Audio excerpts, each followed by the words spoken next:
right, we turn now to another bizarre story, this one out of Western North Carolina, where some laundry is leading to a woman facing serious charges. Police say it comes after a body was found sticking out of a pile of clothes. According to Forest City Police, they received a tip there could be a body in the apartment of this woman. This is 62-year-old June Brown. This happened reportedly on Rutherford Manor area. Police say when they arrived, they searched her apartment, and that's where they say they found a person's head sticking out of a pile of clothes.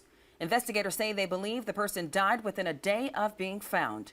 Now, their identity and cause of death, they've not been released, but we can tell you Brown is now facing charges for concealment of death, and she's now being held on a $200,000 bond.